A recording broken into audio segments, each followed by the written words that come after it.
नित्यं नरं चैव नरोत्तमं देवीं सरस्वतीं व्यासं ततो जयमुदीरये.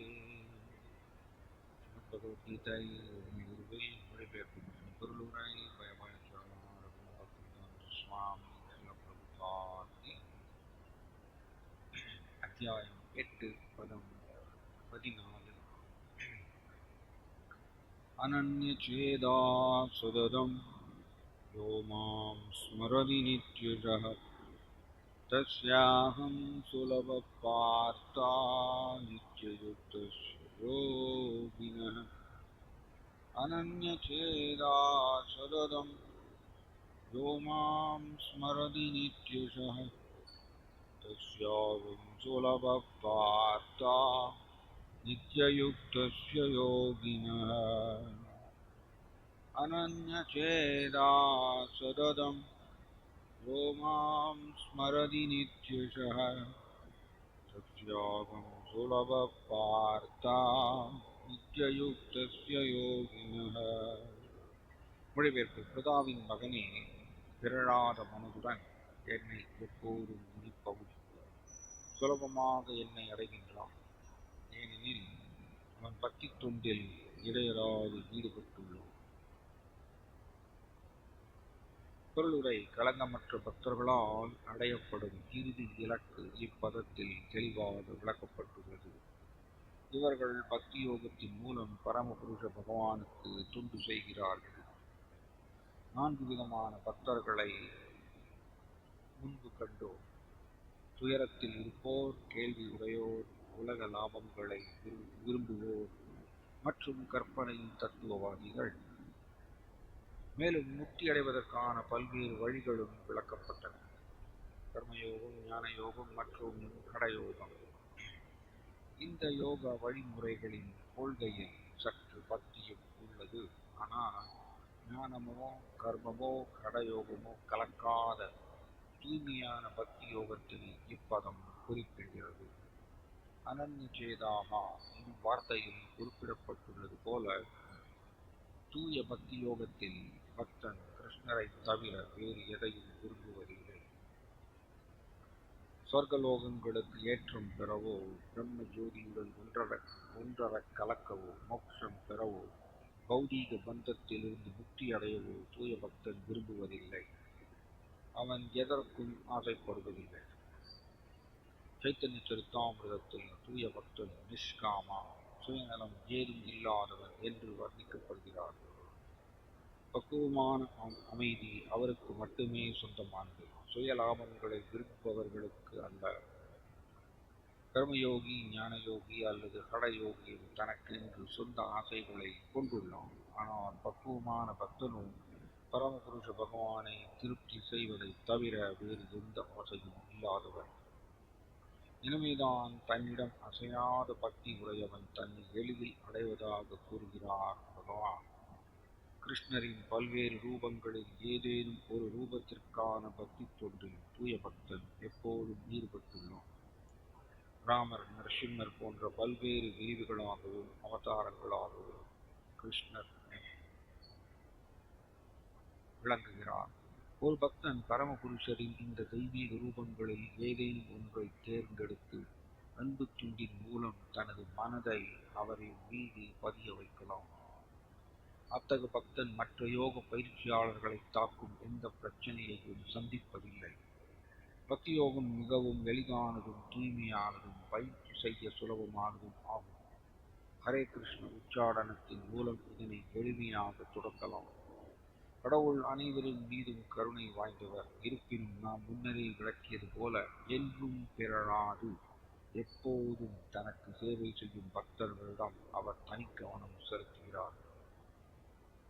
பகவான் பல்வேறு வழிகளில் அப்பக்தனுக்கு உதவுகிறான். வேதங்களில் கத உபனிஷத் 1.2.23 கூறப்பட்டுள்ளது போல, எம் ஏ வைஷகுருதே தேன லப்யஸ் தஸ்யைஷ ஆத்மா விவருந்தே தரும் ஸ்வாம்.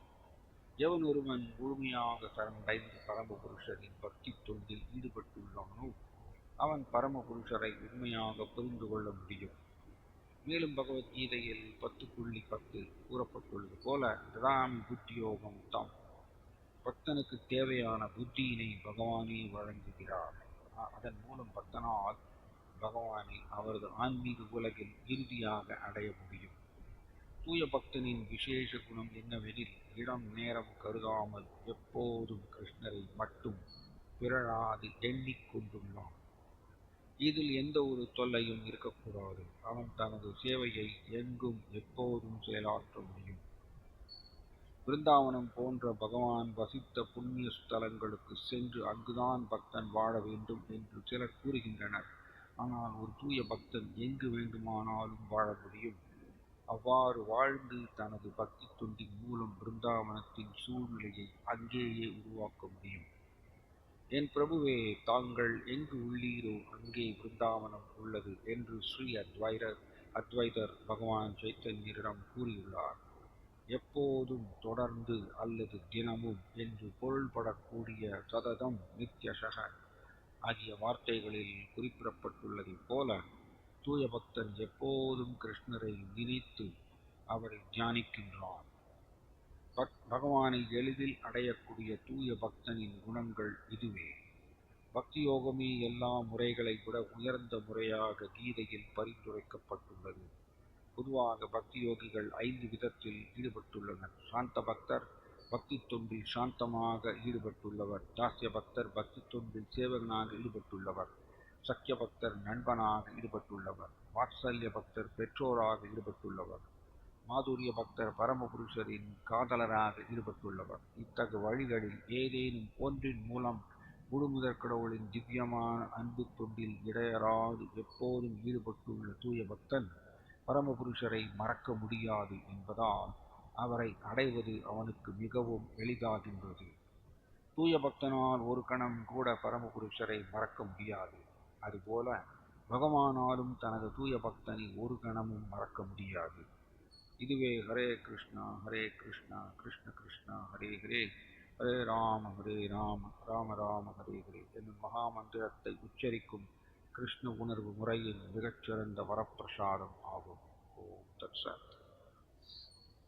ज्ञानातिमिरान्धस्य ज्ञानाञ्जनशलाकया चक्षुरुन्मीलितं येन तस्मै श्रीगुरवे नमः। नमो विष्णुपादाय कृष्णप्रस्थाय भूतले श्रीमते जयपताकस्वामिनिधि नामिने। नमाचार्यपादाय निताय कृपप्रदायिने गौरगददामदाय नगरग्रामदारिणे। विष्णुपादाय कृष्णप्रस्थाय भूतले श्रीमते भक्तिवेदान्त स्वामिनिधि नामिने। नमस्ते सरस्वती देवे गौरवाणी प्रचारिणे निर्विशेषशून्यवादी पाश्चात्यदेशधारिणे। कृष्ण चैतन्य प्रभु नित्यानंद श्री अद्वैत गदाधर श्रीवासादि गौरभक्तवृंद। हरे कृष्ण कृष्ण कृष्ण हरे हरे, हरे राम राम राम हरे हरे. हरे कृष्णा. ஸோ இந்த ஸ்லோகத்தில் வந்து ஒரு பக்தருடைய லட்சணம் இங்க ரொம்ப தெளிவாக சொல்லப்பட்டிருக்கு. ஒரு பக்தர், தூய பக்தர், அவர் என்ன செய்யறாருன்னா எப்பொழுதுமே கிருஷ்ணரை அவர் நினைத்துக் கொண்டே இருக்கார் தன்னுடைய மனம் மூலமாக. ஸோ இது வந்து ரொம்ப முக்கியமான ஒரு வார்த்தை. அனன்யசேதாகா. அனன்யசேதாகா அப்படின்னா பிறழாத மனதுடன். ஏன்னா கட்டுண்ட வாழ்க்கையில நாம் பக்தி யோகத்தை பயிற்சி செய்யும் பொழுது நம்மளுடைய மனம்க்கு வந்து ஜட உலக விஷயங்கள் மேல அதிக பற்று ஜாஸ்தி. அதுக்கு பேர் தான் கட்டுண்ட நிலை. கட்டுண்ட நிலைன்னு அர்த்தம். நாம் பக்தி யோக பயிற்சி முறைகளை செய்தாலும் கூட நம்முடைய மனம் வந்து எங்கே இருக்குன்னா ஜடப்பற்றுகள் மேலே. ஸோ அதனால் நமக்கு வந்து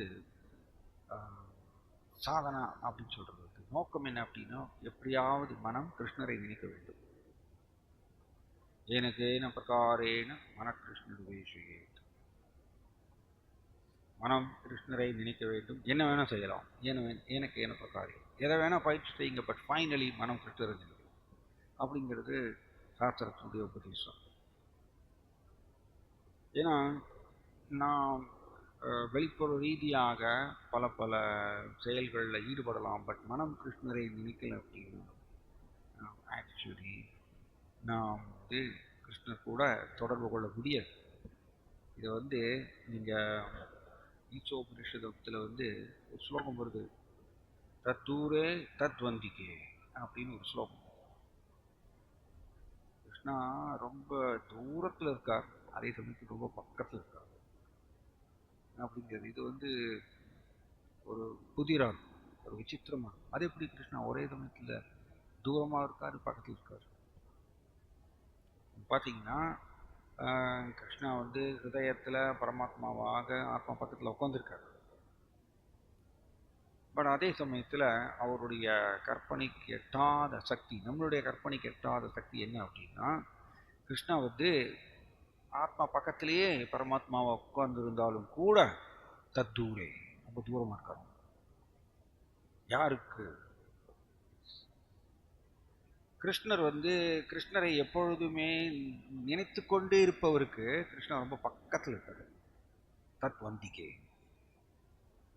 இது கிருஷ்ணருடைய விசித்திரமான ஒரு தெய்வீக ஒரு ஐஸ்வர்யம். இது சிம்பிளி நாம் ஆக்சுவலி அவரை நினைக்கிறதுனாலேயே நம் கூட அவர் தொடர்பு கொள்ள முடியும். இதை நாம் பக்தி ரசாம சிந்துல படிக்கிறோம். எவ்வாறு ஒரு பிராமணர் வந்து ஒரு ஏழை பிராமணர், பட் பகவான் கிருஷ்ணாவுக்கு வந்து அவர் வந்து இந்த கீர், பாதாம் கீர், இந்த கீர் வந்து கிருஷ்ணாவுக்கு நைவேத்தியம் செய்யணும்னு ஆசைப்படுறார். அவர் என்ன பண்ணுறார், மனசிலே எல்லா பொருட்களையும் கலெக்ட் பண்ணுறார். பாதாம் கீர் செய்கிறதுக்கு உண்டான பொருட்கள் என்னென்ன தேவையோ எல்லாத்தையுமே மனசுலேயே கலெக்ட் பண்ணுறார். ஆக்சுவலி பிரபுபாதர் சொல்கிறார், இருக்கக்கூடிய வழிபாடுகளிலேயே தலை சிறந்த வழிபாடு என்னென்னா மனசில் கிருஷ்ணரை வழிபாடு செய்வதுதான் மிக உயர்ந்த வழிபாடுன்னு பிரபுபாதர் சொல்கிறார். நமக்கு வந்து மனசில் வந்து கிருஷ்ணருடைய நினைவை வந்து நிறுத்த முடியாததுனால தான் நாம் ஆக்சுவலி பல பல ஸ்தூல ரீதியான நாம் வழிபாட்டு முறைகளை எடுத்துக்கொள்கின்றோம். பட் உயர்ந்த நிலை வந்து பிரபுபாதர் சொல்கிறாருன்னா மனசில் கிருஷ்ணரை நிற்கிறது, கிருஷ்ணரை வழிபாடு செய்வது. இதை வந்து அவந்தி பிராமணா கூட சொல்கிறார், indeed concentrating the mind on the supreme is the highest form of yoga. Avanti பிராமணா 11வது காண்டத்தில் சொல்றார், மனதை கிருஷ்ணருடைய நினைவில் நிறுத்துவதுதான் மிக உயர்ந்த யோகம் சொல்றார். Highest form of yoga. யோகங்களிலேயே மிக உயர்ந்த யோகம் என்னன்னா மனம் கிருஷ்ணரை நினைத்தல் அப்படின்னு அவந்தி பிராமணா சொல்றார். இதை கிருஷ்ணர் வந்து உத்தவருக்கு சொல்றாரு 11வது காண்டத்தில். ஸோ அதனால மனம் கிருஷ்ணரை நினைக்காத வரைக்கும் நாம் வந்து கிருஷ்ணர் கூட தொடர்பு கொள்ள முடியாது. ஸோ இந்த பிராமணர் பாருங்க, பக்தி ரசாம சிந்துல நம்ம படிக்கிறோம், பிராமணர் மனதிலேயே எல்லாத்தையும் கலெக்ட் பண்றாரு. அம்மா பாதாம் கீர் செய்யக்கூடிய எல்லா பொருட்களையும் மனதிலேயே கலெக்ட் பண்றார். அண்ட் மனசுலேயே வந்து அவர் வந்து சமைக்கிறார். அதுக்கப்புறம் அந்த பாதாம் கீரை வந்து பகவான் கிருஷ்ணாவுக்கு நைவேத்தியம் செய்வதற்கு முன்னாடி அது எப்படி இருக்கு, சூடா இருக்கா இல்லையான்னு பார்க்கணும்னு சொல்லி அவர் வந்து மனசுலேயே வந்து அந்த தன்னுடைய ஒரு விரலை உள்ள விடுறாராமா, அது சூடு இருக்கா இல்லையான்னு பார்க்குறது. ஸோ அவர் வந்து அவருடைய விரல் பொழி போயிடுச்சோம். விரல் பொழி போன உடனே அவர் ஜஸ்ட் வந்து திடுக்குன்னு அவருடைய தியானம் கலையிறது. நம்ம வந்து படிக்கிறோம், பிரபுபாதர் இதை மேற்கோள் கொடுக்குறார். தியானா அவஸ்தித தத்கதேன மனசா அபஸ்யந்தியம் யோகினோ. இவன் அஷ்டாங்க யோகிகள் கூட தியானம் மூலமாக அவஸ்தித தத்கதேன மனசா, மனதை வந்து கட்டுக்குள்ள கொண்டு வந்து தன் மனதை வந்து வெரி இம்பார்ட்டன்ட். ஈவன் அஷ்டாங்க யோகத்துல கூட மனம் எப்பொழுதுமே வெளிப்புற ரீதியாக ஓடிண்டே இருக்கும். இந்த உலகத்திலேயே உலக விஷயங்களையே மனம் எண்ணிக்கொண்டே இருக்கும், மனமுடைய இயல்பு. அதனாலதான் இவன் அஷ்டாங்க யோகத்துல கூட தியானம்ங்கிற ஒரு நிலை இருக்கு. 8 நிலைகளை தியானம் ஒண்ணு. அந்த தியானம்ங்கிற நிலை அடையும் பொழுது அந்த அஷ்டாங்க யோகிகள் மனதை வந்து உலக விஷயங்களிலிருந்து விடுவித்து உள்ளே ஆழ்த்துகின்றார்கள். அதனாலதான் பஷ்யந்தியம் யோகினோ, அவர்கள் மனதை உலக விஷயங்களிலிருந்து விடுவிக்கும் பொழுதுதான் அவர்களால அந்த அஷ்டாங்க யோகிகள் ஹிருதயத்துல பஷ்யந்தி பரமாத்மாவை பார்க்க முடிகிறது. இதுல வெரி இம்பார்ட்டன்ட் பாயிண்ட். மனம் எப்பொழுதுமே உலக விஷயங்களை எண்ணிக்கொண்டிருக்கிற வரைக்கும் அவர்களால் வந்து கிருஷ்ணர் கூட தொடர்பு கொள்ள முடியாது. இது ஷோர், நிச்சயம். இந்த பிராமணர் பாருங்க, அவர் வந்து அவர் தியானம் கலைஞ்சு போயிடுச்சு. அவர் வந்து திடுக்குன்னு பார்க்குறார், தன்னுடைய விரல் வந்து பொள்ளி போயிருக்கு. ரொம்ப ஆச்சரியம்.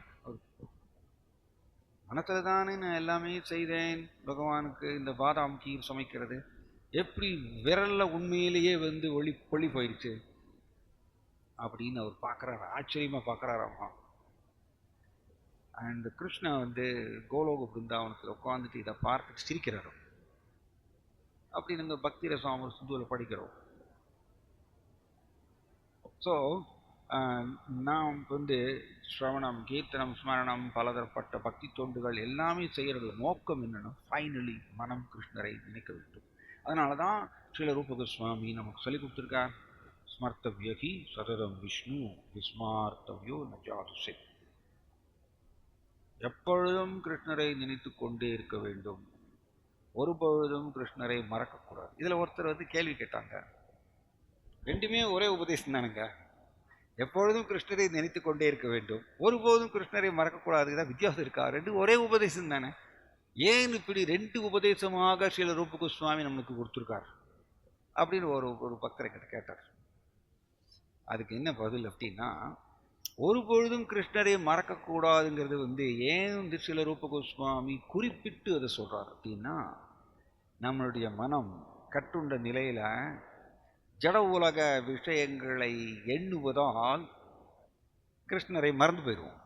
அதனால தான் அது கூடாதுன்னு சொல்றார். ஒருபொழுதும் கிருஷ்ணரை மறக்கக்கூடாதுங்கிறது எச்சரிக்கை கொடுக்கிறார் ஸ்ரீல ரூப கோஸ்வாமி அந்த உபதேசம் மூலமாக.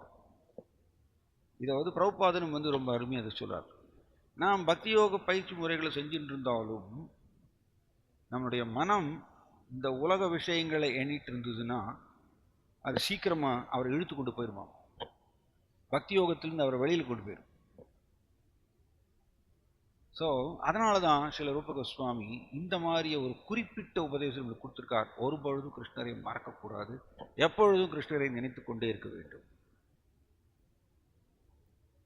இன்ஃபேக்ட் வந்து இதில் ஸ்ரீல ரூப கோஸ்வாமி சொல்றார், சாஸ்திரத்தில் இருக்கக்கூடிய மற்ற எல்லா உபதேசங்களும் இந்த ரெண்டு உபதேசத்துக்கு சேவகனா, கிங்கரா அப்படின்னு சொல்லியிருக்கு. ரெண்டு உபதேசம் தான் சாஸ்திரத்தில் இருக்கு மொத்தமாவே. ஆக்சுவலி பீஷ்மதேவர் ரொம்ப அருமையாக சொல்றார்,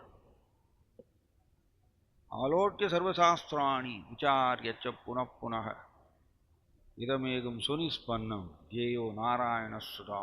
ரொம்ப அருமையான ஒரு ஸ்லோகம் பீஷ்மதேவர் சொல்றார் விஷ்ணு சகஸ்ரநாமத்தில். சர்வசாஸ்திராணி விசாரிய ச புனப்புனக, புனப்புனக திரும்ப திரும்ப திரும்ப திரும்ப.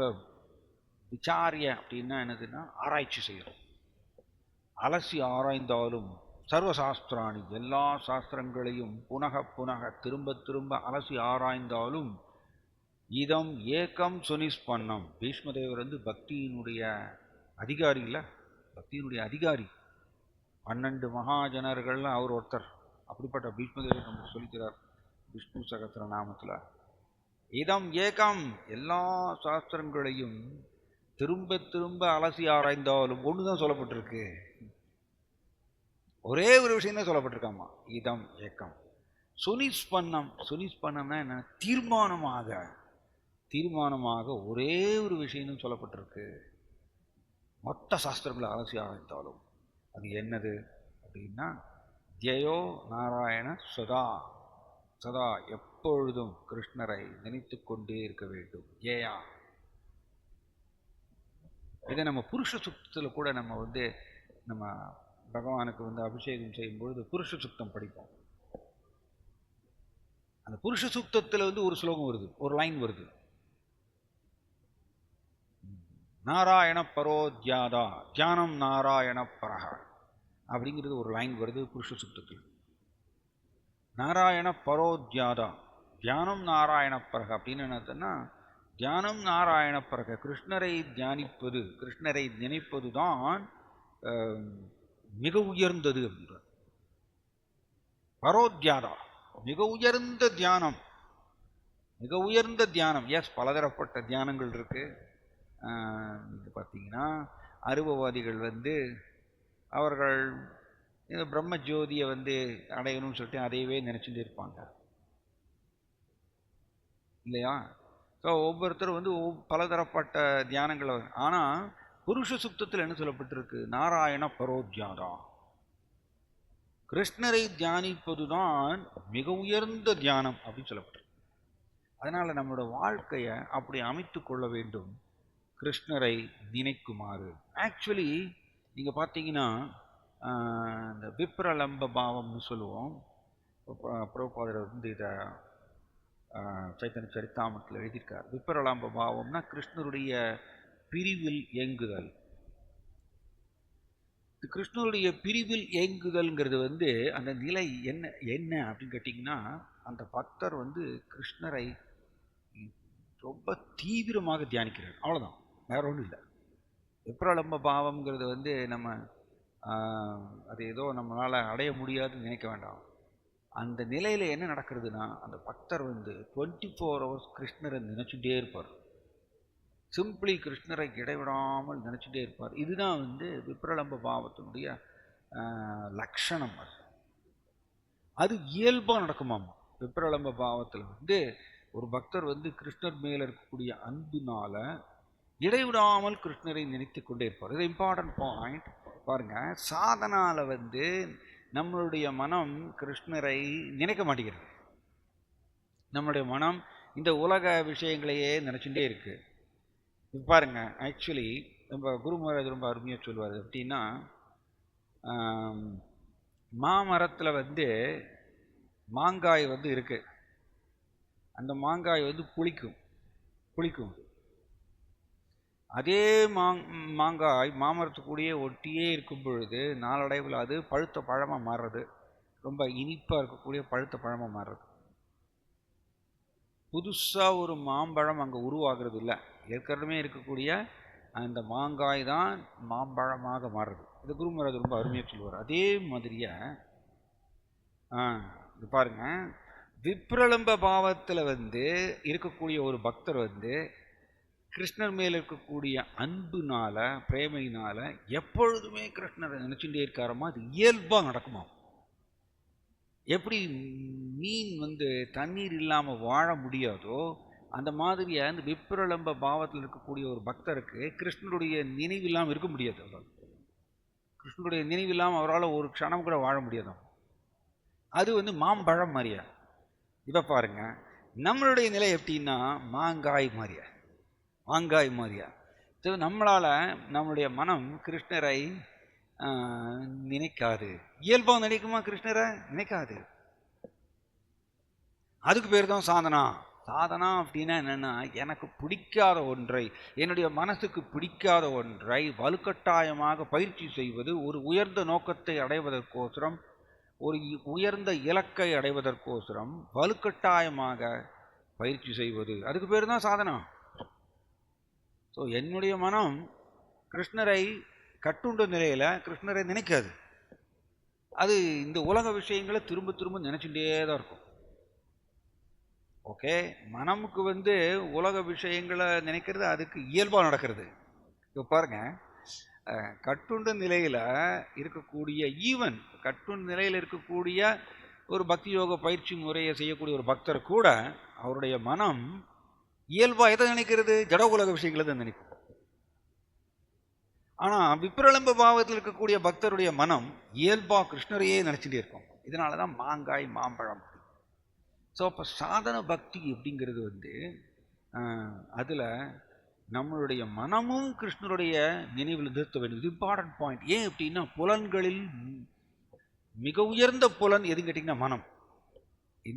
இந்திரியானாம் மனச்சாஸ்மி. கிருஷ்ணன் பகவத்கீதை சொல்றார், புலன்களில் மிக உயர்ந்த புலனாகிய மனம் நான் சொல்லிட்டார். அப்போ நாம் யுக்த வைராக்கியான்னு சொல்கிறோம்.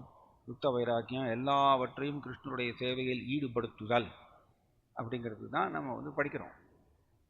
இப்போ எல்லாவற்றையும் கிருஷ்ணனுடைய சேவையில் ஈடுபடுத்துதல் சொல்லும் பொழுது புலன்களில் மிக உயர்ந்த புலனாகிய மனம் அதை கிருஷ்ணனுடைய நினைவில் நிறுத்தலைன்னா அது எப்படி யுக்த வைராக்கியம் பூரணமாகும்?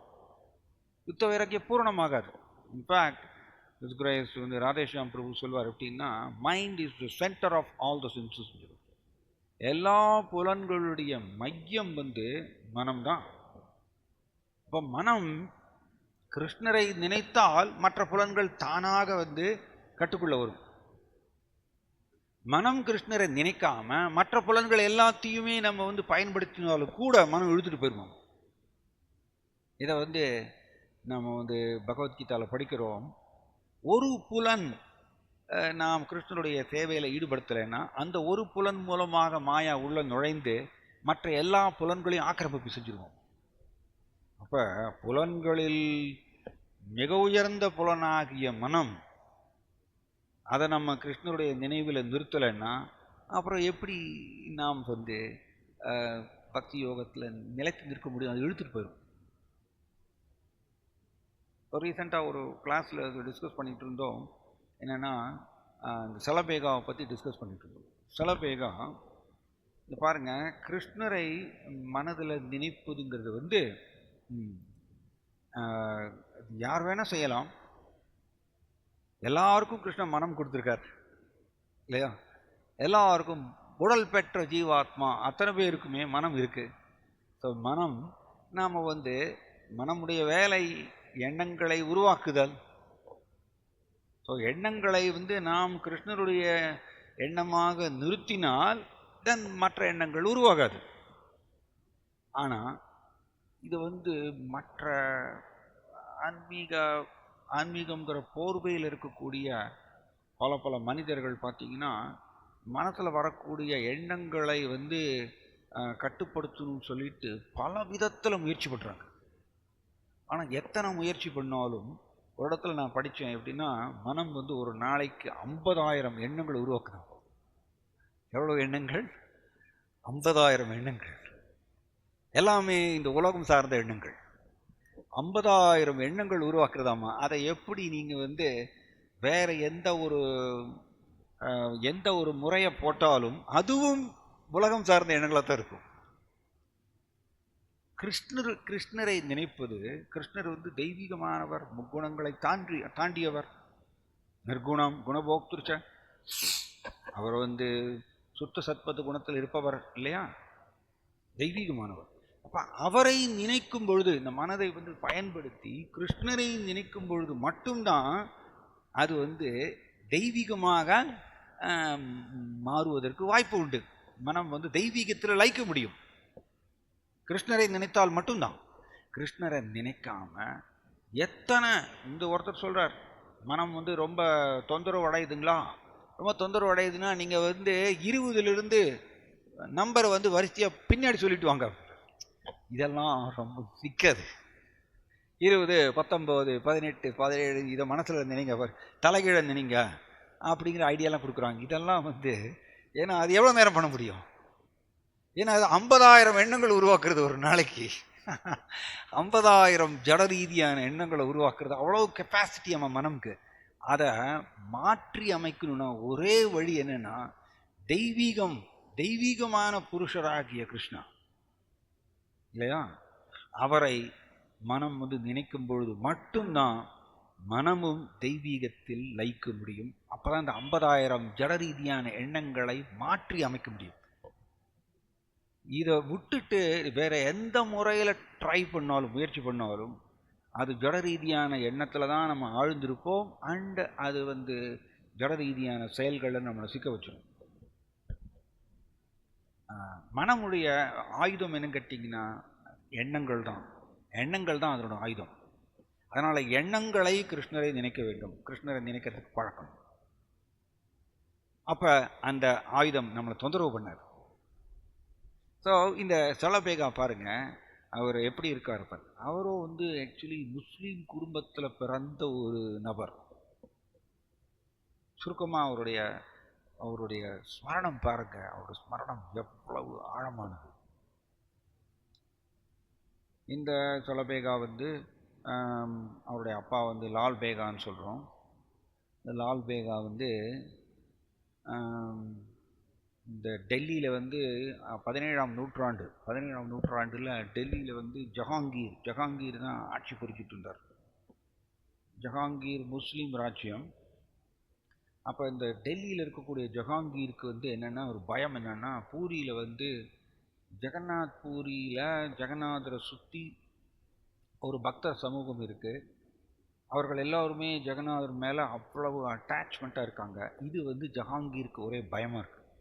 அதனால் ஜஹாங்கீர் என்ன பண்ணாருன்னா, இவர்களுடைய ராஜ்யம் மேலோங்கிருமோன்னு பயந்து போய் ஜஹாங்கீர் அவ்வப்பொழுது வந்து முஸ்லீம் படைகளை அனுப்பிச்சு ஜெகநாத் பூரி கோவிலை வந்து இடிக்கிறதுக்கு முயற்சி பண்ணிகிட்டே இருப்பார் ஜஹாங்கீர். அப்படி இருக்கும் பொழுது ஜஹாங்கீரோட ஆணை பிரகாரம் இந்த கட்டக்னு சொல்லுவோம், கட்டக் அப்புறம் பூரி இந்த ஏரியா கூடிய ஜஹாங்கீரால் நியமிக்கப்பட்ட ஒரு கவர்னர் அவர் வந்து லால் பேகா. இந்த லால் பேகா என்ன பண்ணுறாரு, ஒரு தடவை ஜெகநாத் பூரி கோவிலை இடிக்கிறதுக்கு அவர் வந்து கட்டக்கிலிருந்து கிளம்பி வர்றார். அப்படி வரும்பொழுது வர வழியில் ஒரு ஊர் இருக்காம, ஒரு கிராமம். இந்த கிராமம் என்னென்னா தண்ட முகுந்தப்பூர்னு ஒரு கிராமம். தண்ட முகுந்தப்பூர் அந்த கிராமம் வழியாக ஒரு படைகளோடு திரண்டிட்டு அப்படி நகர்ந்து வரார் கட்டக்கிலிருந்து பூரி ஜெகநாத் கோவிலை வந்து இடிக்கிறதுக்கு. இப்போ ஜெகநாதர் என்ன பண்ணுறாராமா, இவரை திசை திருப்பணும். பகவான் நினைச்சா வந்து எப்படி வேணால் நம்மளுடைய ஜட ரீதியான திட்டங்களை பகவான் வந்து நிமிஷ நேரத்தில் உடைச்சிடலாம். ஒரு பெரிய விஷயமே கிடையாது பகவானுக்கு. மனுஷன் வந்து கணக்கு போட்டுட்டே இருக்கான். இந்த ரஜோகுணம் நம்ம மேலே தாக்கிறதுனால நாம் ஜட ரீதியான திட்டங்களை போட்டுட்டே இருக்கோம். பிரபுபாதர் ரொம்ப அருமையாக எழுதுகிறார், மாயாவுடைய ஆவரணாத்மிக சக்தி என்ன அப்படின்னா, கிருஷ்ணர் பின்னாடி இருக்காருங்கிறத மறைச்சிடுமாங்க. கிருஷ்ணருடைய பிளான் ஒன்று இருக்குது, கிருஷ்ணா ஒரு பிளான் வச்சுருக்கார், அவருடைய விருப்பம் பிரகாரம் நடக்குங்கிறத இந்த ஆவரணாத்மிகா சக்தியை மாயா நம்ம மேலே பிரயோகம் படும் பொழுது மனுஷன் வந்து மறந்து போயிடுவான். நம்ம பின்னாடி கிருஷ்ணா இருக்காருங்கிறது மறந்து போயிடுவார்.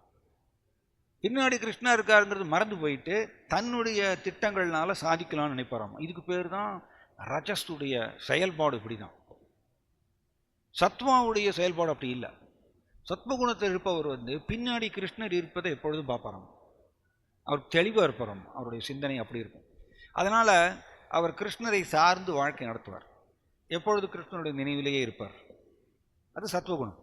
ஸோ இந்த லால் பேகா ஒரு திட்டத்தோடு வரார், ஜெகநாத் பூரி கோவிலை இடிச்சிடலான்னு சொல்லிட்டு வரும்பொழுது இங்கே வந்து ஜெகநாதர் என்ன பண்ணுறாரோம்மா, அவருடைய ஏற்பாடு பிரகாரம் இந்த தண்ட முகுந்தப்பூருங்கிற அந்த கிராமத்தில் ஒரு குளத்தில் வந்து ஒரு பெண்மணி வந்து குளிச்சுட்டு இருக்காங்களாம்மா.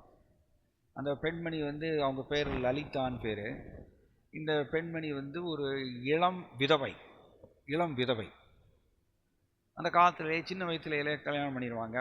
அவங்க ஹஸ்பண்ட் இறந்து போயிட்டாங்கன்னா அவங்க இளம் விதவையாகவே இருப்பாங்க. அந்த மாதிரி இந்த லலிதாங்கிறது வந்து இளம் விதவை. அவங்க ரொம்ப அழகான ஒரு பெண். அவங்க வந்து அந்த குளத்தில் வந்து குளிச்சுட்டு இருக்காங்க அந்த கிராமத்தில். இந்த ஜெகநாதருடைய அரேஞ்ச்மெண்ட் ஏற்பாடு பிரகாரம் லால் பேகாவுடைய பார்வை அந்த லலிதா மேலே விழறது. ஜெகநாதர் வந்து திசை திருப்பிடுறார். இவருடைய பார்வை அந்த லலிதா மேலே விழறது. லலிதாவுடைய அழகை பார்த்த உடனே இந்த லால் பேகா வந்து திட்டங்களை மறந்து போயிடுறாரு. எப்படி ஜெகநாதர் தான் சொல்கிறது, கிருஷ்ணாவுக்கு ஒரு பெரிய விஷயமே இல்லை, நம்மளோட திட்டங்களெல்லாம் ஈத்தி தவிடுபடி வைக்கிறார். ஒரு சின்ன எண்ணத்தை கொடுத்து போகிறோம், ஒரு சின்ன எண்ணம் பூர்வமா நம்மளை திசை திருப்பிடுவார். ஆனால் மனுஷனோட புரிஞ்சுக்கணும், புரிஞ்சுண்டு நாம் பகவான் கிருஷ்ணாவுக்கு கீழ்ப்படிந்து அவரையே நினைத்து கொண்டே இருக்க வேண்டும். இங்கே இந்த லால் பேகா பெரிய இருமாப்போட வந்தார் ஜெகநாத் பூரி கோவில் அடிக்கலான்னு. ஆனால் ஜெகநாதர் என்ன பண்ணார், இந்த ஒரு சூழ்நிலை ஏற்படுத்தி இவருடைய பார்வை அந்த பெண் மேலே விழுந்த உடனே இவர் வந்து உள்ள காமம் ஏற்கனவே இருக்குது, இந்த பெண்மணியை பார்த்த உடனே இந்த காமம் தலைக்கு மேலே வந்துடுது. இந்த காம எண்ணம் மேலே ஓங்கிருந்தனால இவருக்கு வந்து ஜெகநாத் பூரி கோவில் இடிக்கணுங்கிற எண்ணம் பின்னாடி போயிடுது, இது மேலோங்கி வந்துடுது. அதனால் அவர் என்ன பண்ணுறார், ஜெகநாத் பூரி கோவில் இடிக்கிறத தள்ளி வச்சுட்டு அந்த பெண்ணை வந்து கடத்திட்டு போயிடுறார். இந்த லலிதாவை கடத்தி கொண்டு அவர் வந்து கட்டக்கில் போய் வந்து வச்சிடுறார். அந்த பெண்மணி சொல்கிறாங்க, லால் பேகாட்ட தயவு செய்து என்னை விட்டுருங்க, நான் ஒரு பிராமணி, நீங்கள் ஒரு முஸ்லீம், என்னை எப்படி நீங்கள் தூக்கிட்டு வரக்கூடாது, என்னை விட்டுருங்க அப்படின்னு கேட்குறாங்க பல தடவை. ஆனால் லால் பேகாவோ காமத்தினுடைய உச்சியிலே இருக்கார். இந்த லலிதாவை அவர் விட மாட்டேங்கிறார். ஸோ வேறு வழியே தெரியாமல் லலிதா என்ன பண்ணுறாங்க, ஒத்துக்கிறாங்க, ஓகே ரைட், வேறு வழி இல்லை, அதனால் இந்த லால் பேகாவை கல்யாணம் பண்ணிக்கிறதுக்கு ஒத்துக்கிறாங்க. ஆனால் ஒரு கண்டிஷன் என்னென்னா, உங்களை நான் கல்யாணம் பண்ணிக்கிறேன், ஆனால் நீங்கள் வந்து ஜெகநாத் பூரி கோவிலை இனிமேல் இடிக்கக்கூடாது. எப்படி இந்த காமம் மூலமாக அப்படி வருது, இவருக்கு காமத்தில் உச்சியில் இருக்கிறதுனால சரி ரைட், ஜெகநாத் பூரி கோவில் நான் இடிக்க மாட்டேன் இனிமேல் அப்படி சொல்லி இந்த பெண்ணை வந்து கல்யாணம் பண்ணிக்கிறார். இந்த லலிதா வந்து ஃபாத்திமா பிவி அப்படி பேர் மாறி இருக்குது, ஃபாத்திமா பிவி. ஸோ இந்த பெண்ணுக்கும் இந்த லால் பேகாவுக்கும் ஒரு குழந்தை பிறக்கிறது. அந்த குழந்தை பேர் தான் சலபேகா. சலபேகா வந்து சின்ன வயசுலேருந்தே இந்த முஸ்லீம் படையில் ஒரு வீரராக சேர்ந்து அப்படியே இந்த இராணுவ பயிற்சியெல்லாம் சொல்லுவோம், அதை பயிற்சி பண்ணிகிட்டே இருக்கார் சின்ன பையனாக இருக்கும் பொழுது. பட் ஜஹாங்கீருடைய ஒரு சூழ்ச்சினால் இந்த லால் பேகா வந்து ஜெகநாத் பூரி கோவிலை வந்து இடிக்கிறதுக்கு அவருக்கு திட்டம் இல்லைங்கிறது எப்படியோ தெரிஞ்சு போயிடுச்சு அவருக்கு. அதனால் அவர் என்ன பண்ணுறாரு, ஆள் வச்சு லால் பேகாவை கொலை பண்ணிடுறார். இதெல்லாம் அரசியலில் நிறைய நடக்கும், ராஜ்யம் சொன்னால் நிறைய சூழ்ச்சிகள் இருக்கும். ஸோ லால் பேகாவை வந்து அவர் வந்து கொலை பண்ணிடுறார் ஜஹாங்கீர் ஆளை வச்சு. ஸோ லால் பேகா இறந்து போயிடுறார். இப்போ வந்து லலிதா தன்னுடைய மகன் சலபேகாவை வந்து வளர்க்குறாங்க. இந்த சலபேகா சின்ன வயசுலேருந்தே இந்த முஸ்லீம் படையில் வீரராக சேர்ந்து அப்படி சண்டை போட்டே வர்றார். அப்படி இருக்கும் பொழுது இந்த கட்டக்குக்கு வந்து ஜஹாங்கீர் வேற ஒரு கவர்னர் அப்பாயின்ட் பண்ணுறார். ஏன்னா லால் பேகா இறந்து போயிட்டார். ஸோ வேற ஒரு கவர்னர் அப்பாயின்ட் பண்ண உடனே அந்த கவர்னர் வந்து என்ன பண்ணுறாரு, ஜெகநாத் பூரி டெம்பிளை இடிக்கிறதுக்கு படைகளோடு கிளம்புறார். அந்த படையில் போர் வீரராக சலபேகாவும் சேர்ந்துக்கிறார். இந்த போரில் வந்து சிம்மத்வாரா, ஜெகநாத் பூரி கோவிலில் சிம்மத்வாரா கேட் இருக்குது. அந்த சிம்மத்வாரா கேட்டு வாசலில் இந்த முஸ்லீம் படைகள் அண்டு உள்ளே வந்து ஜெகநாதருடைய பூஜாரி எல்லோரும் சண்டை போடுறாங்க. அதில் வந்து இந்த சலபேகா வந்து பயங்கர அடி வாங்குறார். இந்த போரில் உடம்பு முழுவதும் வந்து ஆயுதங்கள் குத்தி உடம்பு முழுவதும் புண்ணாயிருச்சு. ஸோ சலபேகா தரையில் கீழே விழுந்துடுறார், உடம்பு ஃபுல்லும் புண்ணாயி. ஏன்னா அவரை தூக்கி கொண்டு வந்து அம்மாட்ட ஒப்படைச்சிடுறாங்க. ஸோ சலபேகா சொல்கிறார் அம்மாட்ட, அம்மா எனக்கு உடம்பு முழுவதும் ஒரே புண் வலிக்கிறது, நான் எதுக்கு வாழணும், இறந்து போயிடுறேன் நான் அப்படின்னு அம்மாட்ட சொல்கிறாங்க. அம்மா என்ன சொல்கிறாங்களம்மா, ஓ சலபேகா, நீ வந்து ஒரு வழி இருக்குது, ஒரு வழி என்னென்னா, நீ கோபிநாதரை வந்து நீ ரொம்ப தீர்மானமாக அவரை தியானித்து அவருடைய நினைவிலேயே இருந்து அவரை வழிபாடு செஞ்சேன்னா கட்டாயம் கோபிநாதர் வந்து உன்னுடைய உடம்புல இருக்கக்கூடிய எல்லா புண்ணையும் சரி பண்ணிடுவாங்க அப்படின்னு சொல்கிறாங்க. சலபேகாவுக்கு ஒரே ஆச்சரியம், அம்மா நீங்கள் என்ன சொல்கிறீங்க, கோபிநாதர் வந்து இந்து கடவுள், நம்மளோ முஸ்லீம், எப்படி நீங்கள் வந்து இந்து கடவுளை வழிபாடு செய்ய சொல்கிறீங்க நீங்களும் ஒரு முஸ்லீம் தானே, எப்படி நீங்கள் இப்படி சொல்கிறீங்க அப்படின்னு சொல்லிட்டு சொலபேகா அம்மாட்ட கேட்குறாரு. அம்மா சொல்கிறாங்க, ஓ சொலபேகா, உனக்கு ஒரு ரகசியம் சொல்ல போகிறேன் நான்.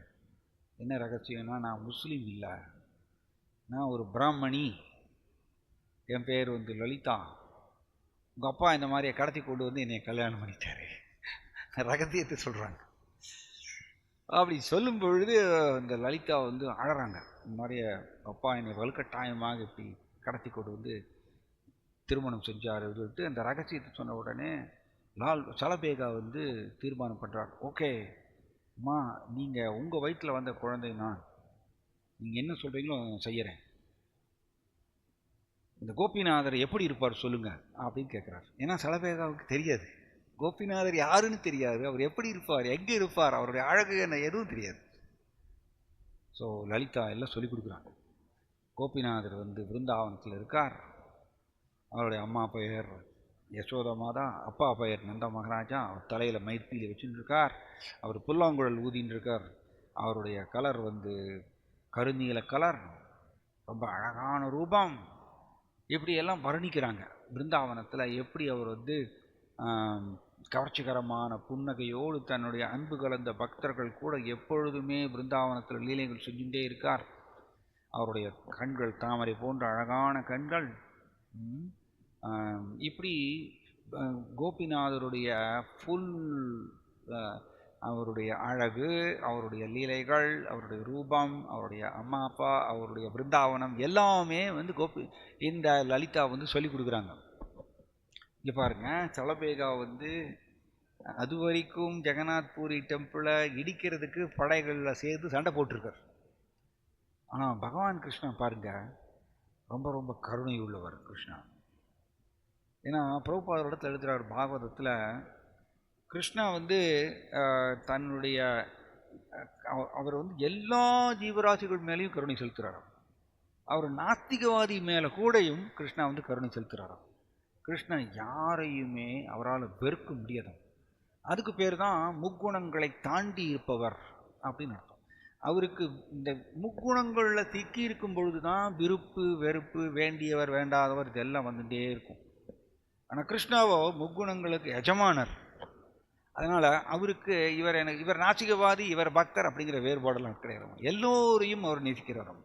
என்னுடைய குழந்தை, கிருஷ்ணர் பொறுத்த வரைக்கும் எல்லாரும் என்னுடைய குழந்தைகள் தான், ஜீவாத்மா என்னுடைய குழந்தைகள், அப்படி தான் அவர் பார்க்குறாரு. அவர் வந்து இவர் வந்து நாஸ்திகவாதி, அதனால் இவரை நான் வெறுக்கின்றேன் அப்படிலாம் கிடையாது. அதாவது நம்ம சமோகம் சர்வபூதேஷு அஸ்தின பிரியக அப்படி தானே படிக்கிறோம். நமேத்வேஷோ அஸ்தின பிரியக. கிருஷ்ணன் நமேத்வேஷோ, யாரையும் வெறுப்பதில்லை கிருஷ்ணா. நாஸ்திகவாதியாக இருந்தாலும் கூட கிருஷ்ணருடைய அபாரமான ஒரு தெய்வீக குணம் இது, இந்த கருணை. ஸோ இவரோ வந்து ஜெகநாத் பூரி டெம்பிளை இடிக்கிறதுக்கு முயற்சி செய்தவர் இப்பொழுது கோபிநாதரை வந்து இடைவிடாமல் ஸ்மரணம் செய்கிறார். அவருடைய வீட்டில் இருந்துட்டு கட்டக்கில் படுத்துக்கிறார். படுத்த படுக்கையாக இருக்கார், உடம்பு முழுவதும் புண்ணு.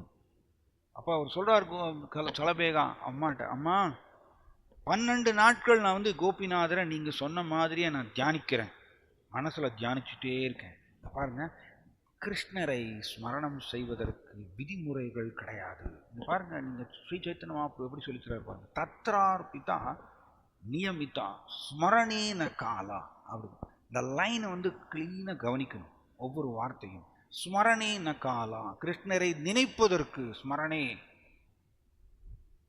அதற்கு கிருஷ்ணரை நினைப்பதற்கு காலம் வந்து கிடையாது. கிருஷ்ணரை நினைப்பதற்கு தத்தரார்பிதா நியமிதா நியமிதா விதிமுறைகள் கிடையாது. கிருஷ்ணரை எப்போ வேணால் நினைக்கலாம். நம்ம டாய்லெட்டில் இருக்கும்பொழுது கூட கிருஷ்ணரை நினைக்கலாம்.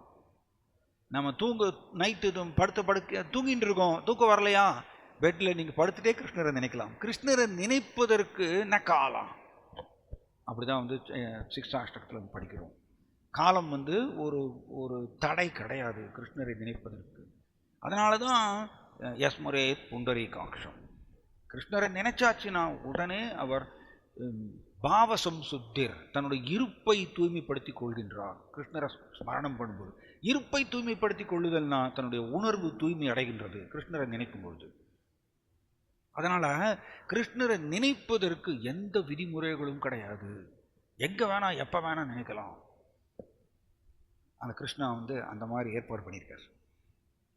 அதனால சலபேகாவோ படுத்த படுக்கையா இருக்கார். அவரால் எந்திரிச்சு நடக்க முடியாது, உடம்பு முழுவதும் புண்ணு. ஆனால் படுத்துட்டே அவர் கோபிநாதரை 12 நாட்கள் இடைவிடாமல் தியானம் செய்கிறார். அம்மாட்ட சொல்றார், 12 நாள் நினைப்பேன், 12 நாள் நம்ம கோபிநாதரை வழிபாடு செய்யலாம். 12 நாளுக்கு அப்புறம் ஒன்றும் நடக்கலை அப்படின்னா நம்ம 2 பேருமே நம்ம உயிரை விட்டுறலாம் அப்படின்னு தீர்மானம் பண்ணுறாங்க. அம்மாவும் மகனும் சேர்ந்து 12 நாள் கோபிநாதரை இடைவிடாமல் ஸ்மரணம் செய்கிறார் சலபேகா. 12 நாள் ஆயிடுச்சு, ஒன்றுமே நடக்கலை. சலபேகா அம்மாட்ட கேட்குறாரு, அம்மா என்னம்மா ஒன்றுமே நடக்கலை. லலிதா கோபிநாதருடைய செயல்பாடு ரொம்ப விசித்திரமானது. அவர் சில நேரங்களில் நம்மளை சோதிப்பார். நம்மளுடைய துன்பங்களை கொடுத்து கொடுத்து நம்மளுடைய ஸ்மரணத்தை அதிகரிக்கிறதுக்கோசரம் இந்த மாதிரி பண்ணுவார். அதனால் நீ சலிச்சு போயிடக்கூடாது, இடைவிடாமல் ஸ்மரணம் பண்ணிகிட்டே இருக்கணும். அதனால தான் இங்கேயும் கிருஷ்ணன் சொல்றார், சததம் நித்யசக. சததம்னாலும் சரி, நித்யசகன்னாலும் ரெண்டுமே ஒரே அர்த்தம் தான். இடைவிடாமல் கிருஷ்ணரை நினைக்க வேண்டும். அது என்ன வந்தாலும் சரி, அதை நம்மளுக்கு கிருஷ்ணா நம்மளுக்கு கருணை கொடுத்தாலும் சரி, கருணை கொடுக்காவிட்டாலும் சரி, கண்டிஷன் எதுவும் போடாமல் கிருஷ்ணரை நினைச்சுட்டே இருக்கணும். இதுக்கு பேர் தான் ஆஷா பந்தா அப்படின்னு சொல்றார் ஸ்ரீல ரூப கோஸ்வாமி. Hoping against hope. கிருஷ்ணர் கட்டாயம் ஒரு நாள் எனக்கு அவருடைய கருணையை வழங்குவார், அதனால் நான் இப்பொழுது அவரை ஸ்மரணம் பண்ணிகிட்டே இருப்பேன் அப்படிங்கிற அந்த உறுதி இருக்கணுமா நம்ம பக்தருக்கு. இதை ஸ்ரீல வியாசதேவர் கூட முதல் காண்டத்தில் தன்னுடைய ஞான திருஷ்டியில் பார்க்குறார். கலியுக மக்களுடைய ஒரு ஸ்வபாவம் என்னென்னா நிஸ்ஸத்வான். நிஸ்ஸத்வான்னா சத்வகுணம் இல்லாததுனால கலியுக மனுஷனுக்கு பொறுமை கிடையாது. ரஜோகுணம் நம்மளுக்கு ஜாஸ்தியாக இருக்கிறதுனால பொறுமை இன்மை. கலியுக மக்களுக்கு பொறுமை கிடையாதாம்மா. எந்த ஒரு பாதையை பயிற்சி செஞ்சாலும் உடனே ரிசல்ட் கிடைக்கலன்னு சொல்லிட்டு டிஸ்டர்ப் ஆயிடும். இங்கே பார்த்தீங்கன்னா இந்த ஸ்மரணம் பாருங்கள் எவ்வளோ பியூட்டிஃபுல். இவர் 12 நாள் ஒன்றுமே நடக்கலை. தென் லலிதா அங்கேருந்து பிரார்த்தனை பண்ணுறாங்க, ஓ கோபிநாத், நீங்கள் பல பேருக்கு பல பேருடைய வாழ்க்கையில் பல பல லீலைகள் செஞ்சுருக்கீங்க. நாங்கள் 2 பேரும் உங்களையே நம்பி இருக்கோம். தயவு செய்து உங்களுடைய ஹிருதயத்தை எங்களை நோக்கி கொஞ்சம் திருப்புங்க, எங்களை கொஞ்சம் பாருங்க அப்படின்னு மனம் உருகி பிரார்த்தனை பண்ணுறாங்க லலிதா. உங்களுடைய கருணையை எங்களுக்கு செலுத்தலைன்னா எங்களுடைய வாழ்க்கை முடிஞ்சிடும். தயவு செய்து உங்கள் கடைக்கண் பார்வை எங்கள் மேலே திருப்புங்கன்னு ஒரு பிரார்த்தனை பண்ணுறாங்க லலிதா. அன்னைக்கு நைட்டு சலபேகாவுடைய கனவுல கோபிநாதர் தோன்றார். இது எப்படி? இதுக்கு பேர் தான் தத்தூரே தத்வந்திகே. நாம் அவரை இடைவிடாமல் ஸ்மரணம் செய்தால் தத்வந்திகே ரொம்ப பக்கத்தில் இருக்கார் கிருஷ்ணர். நம்முடைய ஸ்மரணம் மூலமாக உள்ளே நுழைவார். ஆனால் நம்ம கிருஷ்ணரை நினைக்கலைன்னா தத்தூரே, அவர் பக்கத்திலேயே பரமாத்மாவை உட்கார்ந்துருந்தாலும் கூட ரொம்ப தூரத்தில் இருப்பாராமா. அதுதான் அவருடைய கற்பனைக்கு எட்டாத சக்தி, இது ஐஸ்வர்யம். ஸோ இவரோ முஸ்லீம் தான் சலபேகம், பட் கிருஷ்ணரை கோபிநாதரை இடைவிடாமல் ஸ்மரணம் செஞ்சதுனால அன்னைக்கு நைட் கோபிநாதர் சலபேகாவுடைய கனவுல தோன்றி, ஓ சலபேகா எழுந்திரி அப்படின்னு சொல்லி தன்னுடைய ஒரு கப்பு நிறைய விபூதி கொடுக்குறாராம் கனவுலையே. இந்த விபூதியை நீ உடம்பு முழுவதும் பூசிக்கொள், எல்லாம் சரியாயிரும்னு சொல்லிட்டு கோபிநாதர் இவரோட கனவுல தோன்றார். எவ்வளோ பாக்கியசாலி இந்த சலபேகா, ஒரு முஸ்லீம். ஆனால் அவருடைய ஸ்மரணம் டீப், ரொம்ப ஆழ்ந்த ஸ்மரணம். அதனால தான் அந்த ஸ்மரணம், கிருஷ்ண ஸ்மரணம் ரொம்ப முக்கியம். அதை நம்ம செய்ய செய்ய செய்ய கிருஷ்ணர் யார் கூட வேணால் பரிமாற்றம் செய்வார். அவர் முஸ்லீமாக இருக்கலாம், கிறிஸ்டினாக இருக்கலாம், யார் வேணால் இருக்கலாம், பட் கிருஷ்ணர் நினச்சுட்டே இருக்கணும். ஸோ இந்த சலபேகம் அடுத்த நாள் காலையில் எழுந்திருச்சு பார்த்தா உற்சாகம் குதூகலத்தோடு எழுந்திருக்கிறார். ஏன்னா முதல் நாள் கனவுல கோபிநாதர் வந்திருக்கார். அதை நினச்சி அவருக்கு புலகாங்கிதம். காலையில் எழுந்திருக்கிறார், தன்னோட உடம்பை பார்க்குறார். உடம்புல எந்த புண்ணும் இல்லையாமா, எல்லா புண்ணும் காண போயிடுச்சு. ரொம்ப சந்தோஷத்தில் அம்மா தூங்கிட்டு இருக்காங்க, அம்மா எழுப்புறாங்க. இந்த மாதிரி கனவுல கோபிநாதர் எனக்கு விபூதி கொடுத்தாரு, எனக்கு உடம்பு முழுவதும் இருக்கிற எல்லா புண்ணும் போயிடுச்சு. நான் சலபேகா சொல்கிறார், அம்மா எனக்கு நீங்கள் ஆசீர்வாதம் செய்யணும். எனக்கு மறு வாழ்க்கை கொடுத்துருக்கார் இந்த கோபிநாதர். அதனால் என்னுடைய மீதி காலம் ஃபுல்லாக இந்த கோபிநாதரை அவரை நினைத்து நினைத்து நான் பாடி அவரை உருகி அவருடைய நினைவிலேயே நான் காலத்தை கழிக்கணும்னு விரும்புகிறேன். எனக்கு நீங்கள் ஆசீர்வாதம் பண்ணணும். நான் இப்பொழுதே கிளம்புறேன். ஸோ லலிதா ரொம்ப சந்தோஷம். தன்னுடைய மகன் கிருஷ்ணாவை புகழ்ந்து அவருடைய நினைவில் இருக்க போகிறாருன்னு சொன்னோடனே அவங்க ரொம்ப சந்தோஷத்தோடு அனுப்பி வைக்கிறாங்க. இந்த சலபேகம் அங்கே பாருங்கள், ரொம்ப பியூட்டிஃபுல். ஒரு 5 நிமிஷத்தில் முடிச்சிடுறேன். இந்த சலபேகம் கட்டக்கிலிருந்து பூரிக்கு வரார். ஜெகநாத் பூரி கோவிலில் போய் உள்ளே நுழைந்து ஜெகநாதரை பார்க்கணுன்னு ஆசையோடு வர்றார். ஆனால் இவர் முஸ்லீம். ஜெகநாத் பூரி கோவிலில் இந்துக்கள் அல்லாதவர்கள் உள்ளே போக முடியாது. அது பிரம்மாவுடைய ஒரு ஆணை. அதை அவங்க ரொம்ப ஸ்ட்ரிக்டாக கடைபிடிக்கிறாங்க.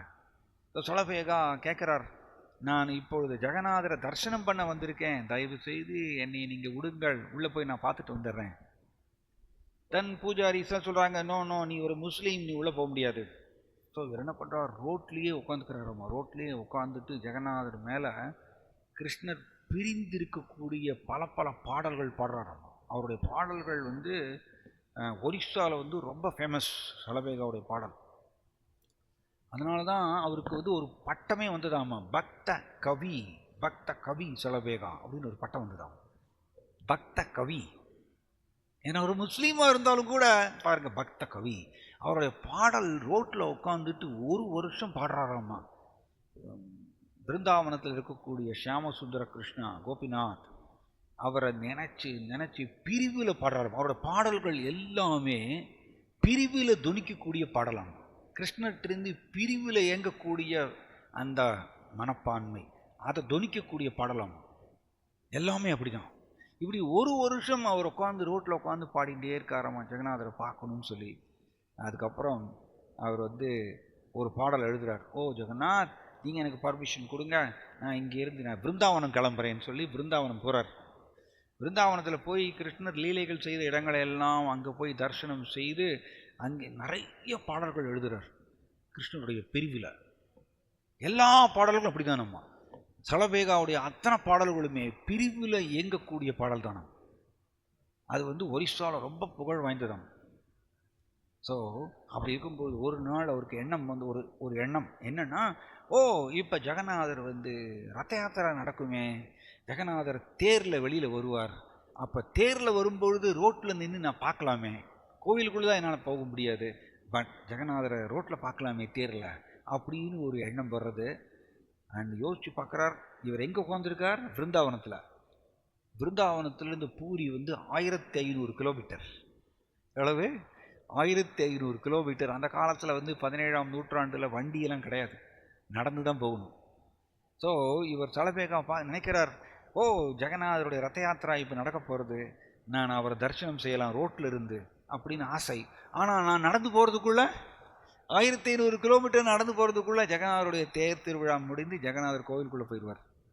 அதனால் ஒரு பெரிய பாடல் எழுதுகிறார், ஒரியா மொழியில் ஒரு பாடல் எழுதுகிறார். ஓ ஜெகநாத், நீங்கள் 42 அடி உயர தேரில் உட்காந்துருப்பீங்க, உங்களுடைய தேரில் தோரணங்கள்லாம் கட்டியிருப்பாங்க, நீங்கள் உங்களுடைய சகோதரன் பலதேவர் இன்னொரு தேரில் உட்காந்துருப்பார், உங்களுடைய சகோதரி சுபத்ரா இன்னொரு தேரில் தோரணங்களால் அலங்கரிக்கப்பட்ட ஒரு தேரில் உட்காந்துருப்பாங்க. அண்டு நீங்கள் உங்களுடைய அன்பு கலந்த பக்தர்களை உங்களுடைய கருணை கூர்ந்த பார்வையினால் உருட்டி உருட்டி பார்ப்பீங்க. நீங்கள் இப்போ எல்லாம் வர்ணிக்கிறார் அந்த பாடலில், பெரிய பாடல். அதில் ஒரு லைன் போடுறார். என்ன லைன்னா, ஓ ஜெகநாத், தயவு செய்து நான் வர்ற வரைக்கும் நீங்கள் தேர்லேயே உட்காந்துருங்க. சும்மா ஒரு லைன் தான், ஒரு பாட்டு தான். ஆனால் பகவான் ஜெகநாதருக்கு மனப்பான்மை தான் ரொம்ப முக்கியம், செயல் முக்கியம் இல்லை. நம்மளுடைய மனத்தில் நம்ம எப்படி இயங்குறோம் அதுதான் அவருக்கு முக்கியம். இவர் பிருந்தாவனத்தில் உட்காந்துட்டு 1500 கிலோமீட்டர் தள்ளி உட்காந்துட்டு ஒரு பாடல் லைனில் எழுதுகிறார். ஜெகநாத், தயவு செய்து நீங்கள் நந்தி கோஷ், அந்த தேருக்கு பேர் என்ன, ஜெகநாதருடைய தேருக்கு பேர் நந்தி கோஷ், நந்தி கோஷ்லேயே உட்காந்துருங்க நான் வர்ற வரைக்கும் அப்படின்னு எழுதிடுறார். எழுதிட்டு பிருந்தாவனத்திலேருந்து ஓடியே வராராம்மா பூரியை நோக்கி. அண்ட் ஜெகநாதர் தேர் திருவிழா நடக்கிறது. தென் குண்டீச்சா டெம்பிளில் போய் அங்கே போய் தங்குறார். அதுக்கப்புறம் திரும்ப உல்டா ரதம் நடக்கிறது. உல்டா ரதம்லாம் நடந்து இந்த ஹேர பஞ்சமிலாம் முடியறது. அதெல்லாம் முடிஞ்சிட்டு வரும் பொழுது பலகந்திங்கிற இடம். இந்த பலகந்திங்கிற இடத்துக்கு வந்த உடனே ஜெகநாதருடைய தேர் நின்றுறது, நகர மாட்டேங்குது. பூரியுடைய ராஜா யானையை வச்சு இழுக்கிறார், பெரிய பெரிய பைல்வான்களெல்லாம் வச்சு இழுக்கிறார். தேர் ஒரு இன்ச்சு கூட நகர மாட்டேங்குது. ஜெகநாதர் முழுமுதற் கடவுள், அவர் ரோட்லேயே இருக்கார், தேர்லேயே உட்காந்துக்கிறாராமா பல நாட்கள். என்னன்னாலும் பண்ணி பார்க்குறார், ஜெகநாதர் நகர மாட்டேங்கிறார். வெயில் மழை எல்லாமே தேர்லேயே உட்காந்துக்கிறார். அவர் முழுமுதற் கடவுள். ஆனால் நான் வெயில் மழை பார்க்காம நான் ரோட்லேயே வெயிட் பண்ணுவேன், என்னுடைய பக்தர் வரட்டும். ஸோ இவர் ஓடி வரார். இவர் ஃபைனலி ஜெகநாத் பூரியுடைய எல்லைக்கு வந்துடுறார். வந்த உடனே அவர் அவருடைய பார்வை பலகந்தியை நோக்கி போகிறது. அந்த பலகந்தியில் ஜெகநாதர் தேரில் உட்காந்துருக்கிறதுன்னு பார்த்த உடனே இவர் கண்டு தார தாரையாக தண்ணீர் வர்றது. ஓ ஜெகநாத், நான் ஒரு யவனா, ஒரு தாழ்ந்த ஜாதியை சார்ந்தவன். நான் ஒரு சின்ன ஒரு பாட்டில் ஒரு லைன் எழுதின உடனே நீங்கள் அதை ஒரு சீரியஸாக எடுத்துக்கொண்டு நீங்கள் தேரில் உட்காந்துருக்கீங்களே, நீங்கள் எவ்வளவு கருணை உள்ளவர் அப்படியே நினைத்து அங்கேயே ஜெகநாதருக்கு முன்னாடி ஒரு பாடல் பாடுறாரம்மா. ஸோ இப்படியாக அவர் ஜெகநாதர் தேருக்கு முன்னாடி உட்கார்ந்து அவர் அப்படி தரிசனம் செய்கிறார். ஸோ எதற்கு இதை சொல்ல வரேன்னா, ஜாய் ஜெகநாத் பலதேவ் சுபத்ரா மகாராணிக்கு. ஸோ கிருஷ்ணரை நாம் இடைவிடாமல் ஸ்மரணம் செய்வது ரொம்ப ரொம்ப முக்கியம். அதை நம்ம பழக வேண்டும். ஜாய் ஸ்ரீமத் பகவத்கீதா கி, பतित पावन श्रील प्रभुपाद की, निताय गौर प्रेमानंदे.